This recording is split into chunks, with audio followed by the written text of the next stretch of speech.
Meteorologist Jackson Chastain here with the latest edition of WeatherWise. Today we're talking the greenhouse effect and everything that has to do with that, and it's a very important process, not just because it's been in the news a lot, because it has, but also just it's an important process in keeping us warm and keeping us cool at the same time. And I'll explain that in a second, but basically what you have is you want to think about it like a greenhouse, right? So you have sun passing through the greenhouse.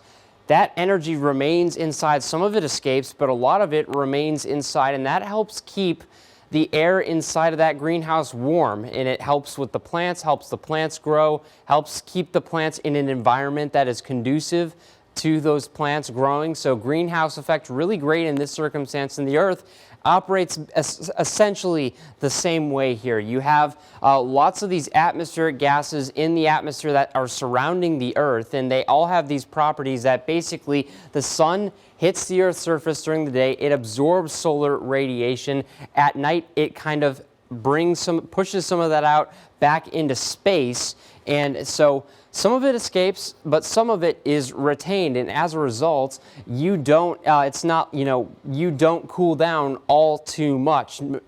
You stay much warmer than you would if there were no greenhouse gases, for example. And so the result is when you have molecules like methane, carbon dioxide, and water vapor, these gases are super important in kind of retaining heat when it comes to solar radiation. It helps keep us warm, and when you have these gases in the atmosphere, they kind of help regulate the Earth's temperature. And what I mean by that is if you didn't have these gases, you would see these extremely drastic shifts in temperature. You would see us warm up to maybe 90 degrees during the day, and then you might cool down to maybe 36 or you're 20 at night. If you didn't have those greenhouse gases, you'd see these very drastic shifts throughout the day, but the greenhouse gases actually make sure that the nighttime temperature doesn't get so cold and the daytime temperature also doesn't get too hot, because it reflects some of that solar radiation